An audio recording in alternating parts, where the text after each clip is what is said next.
Women's Power to Heal Mother Earth. This is Maya Tiwari. The power of breath. Prana, the kinetic force of the universe, within and without. In this perilous time, understanding how to use our breath, conserving the breath, using it wisely, is so important to generate better health and stronger immunity. Prana, a Sanskrit word, from the Vedic tradition of knowledge, is more than just the breath that we breathe in and out. It is more than just oxygenated air. It is the kinetic life force of our earth. It alone causes the earth's movement around the sun. A mass heap of earth becomes a mobile, dynamic entity vibrating with complex life because of prana. Imagine what this source of energy can do within us then. It makes us alive. It generates a source for our mind to function impeccably, for every cell and organ and organism within the body and outside of the body to thrive. Prana moves the air, the water, nerves and memory cells, and controls the expansion and contraction of the earth's surface. She controls the ebb and flow of oceans and the moon's orbit around the earth.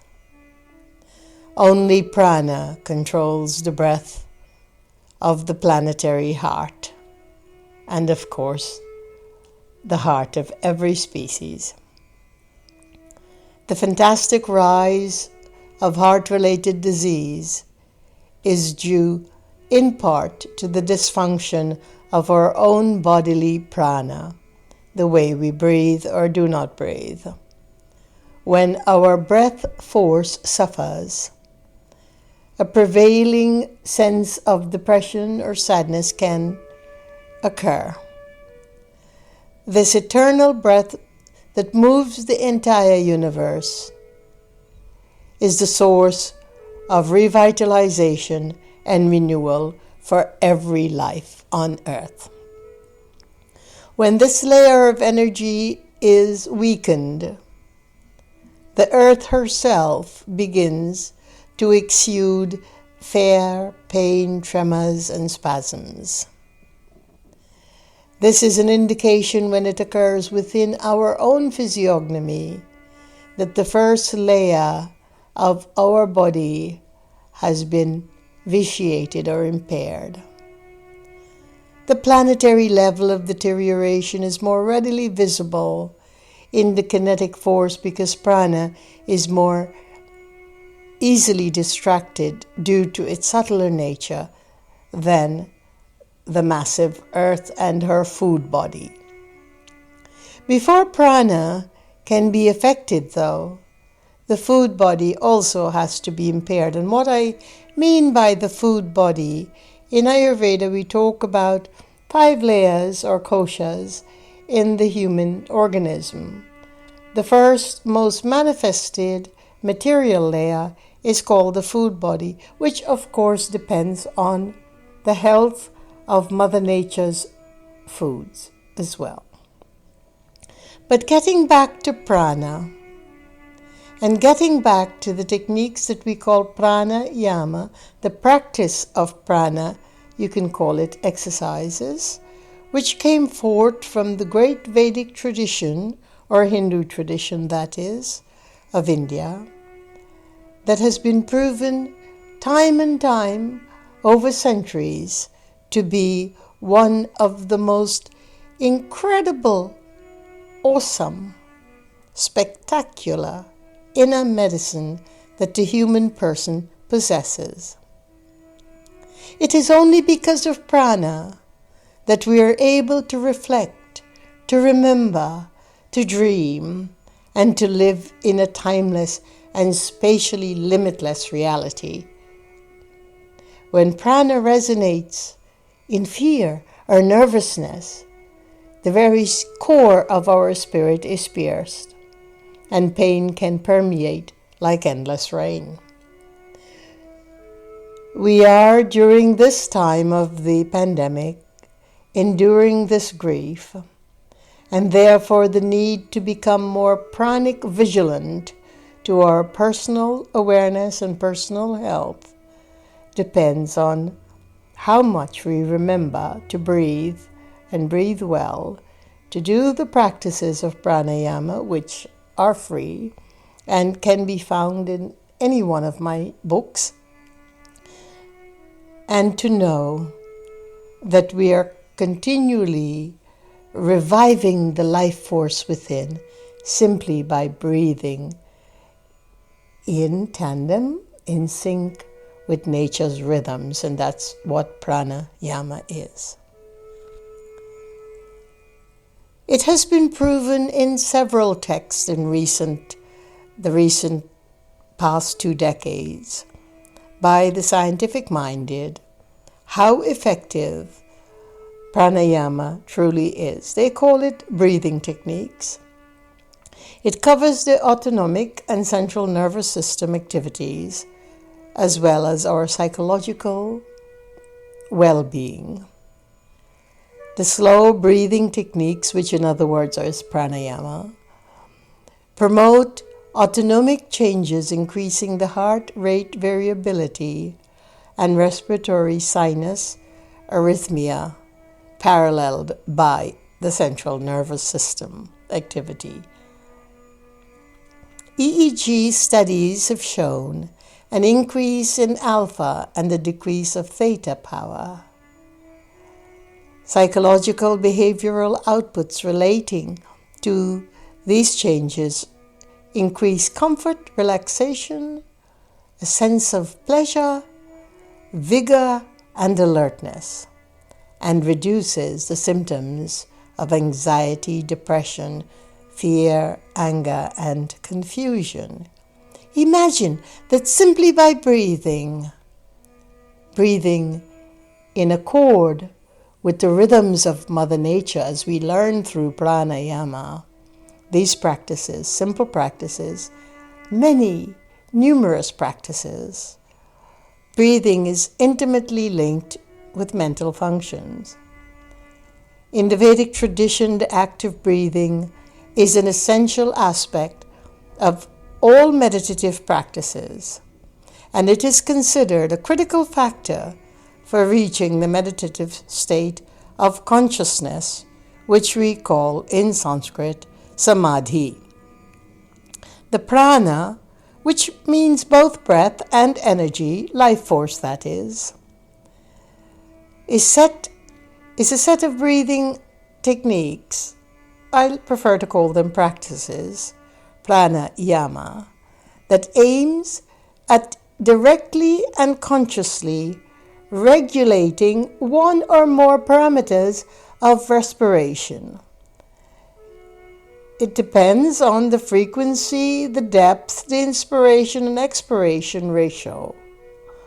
Pranayama is one of the vast timeless sciences for healthful living bequeathed us by the Hindu Vedic tradition, primarily relating to yogic practices and meditation. A growing number of scientific studies in the field of contemplative neuroscience are reporting incredible descriptions of somatic effects elicited by meditation and pranayama. The large number of published studies has led to the need for reviews and meta-analyses with the aim of eliminating possible confounding factors. In any event, in 2 recently published studies, we explore several different pranayama practices and found that the breathing exercise was the most effective for both immediate and long-term stress reduction. In the first study conducted by a research team at Yale University, they evaluated the impact of 3 well-being interventions. Breathing exercises. In an experiment, they measured the impact of a particular program which they called Sky Breath Meditation. Sky being an acronym, SKY, which is a comprehensive series of breathing and meditation practices that they learned of, that the people who were studying this learned over several days, the practice was designed to induce calm and resilience. The second set of practices were mindfulness-based stress reduction practices. In particular, a meditation technique wherein they trained themselves to be aware of each moment in a non-judgmental way. That takes a good deal of awareness and alertness, in fact. And the third practice, or intervention as they called it, was the foundation of emotional intelligence, a program that teaches the technique of how to improve our emotional awareness and regulation. In this latter program, participants were randomly assigned to one of 3 programs to control the group. They found that the participants who practiced the Sky Breath Meditation experienced the greatest mental health, social connectivity, positive emotions, the reduction of stress levels, and the reduction of depression, and alongside many mindfulness benefits.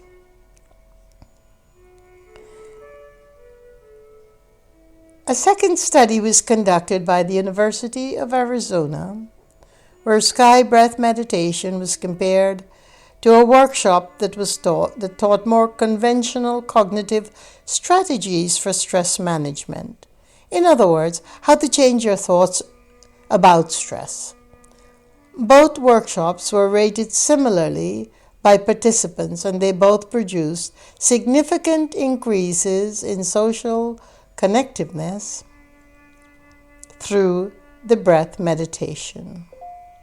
They found that the Sky Breath Meditation was far more beneficial in terms of immediate impact on stress, mood, conscientiousness, and that these effects were even stronger when measured 3 months later with those who had continued the breathing practices.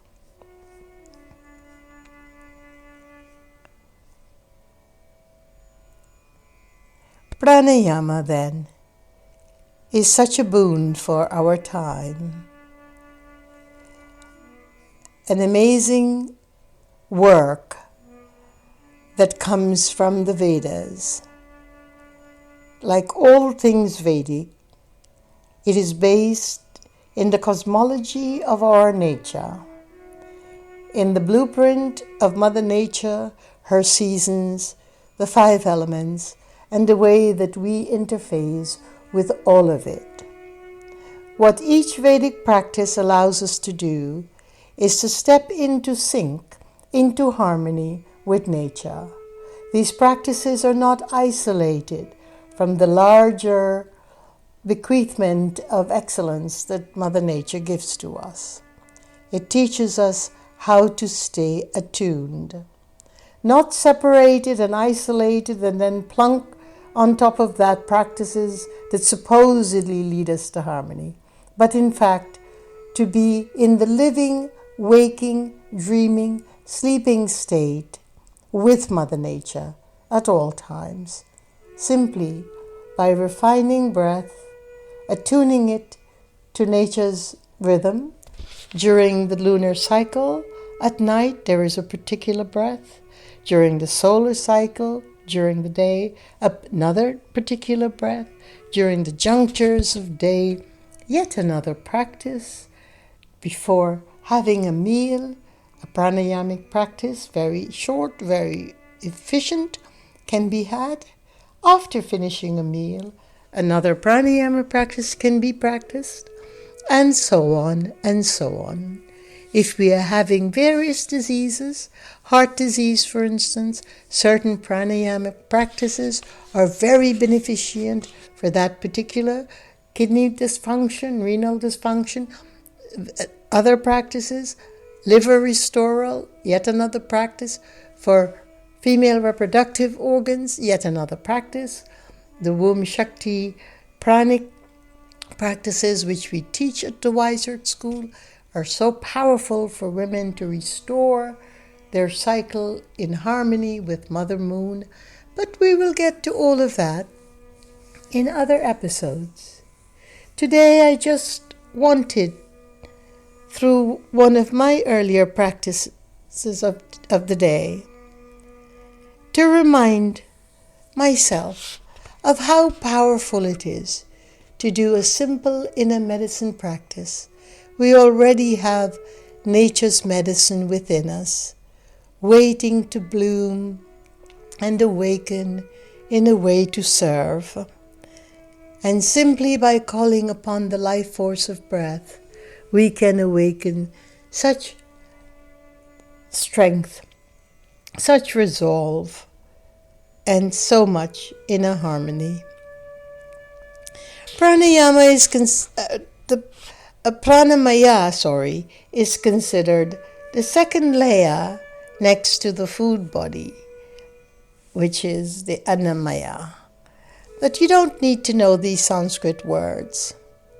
All we need to know is that pranayama, the prana of our body that is so subtle, controls more than the breath we breathe, the air we breathe, the function of the lungs.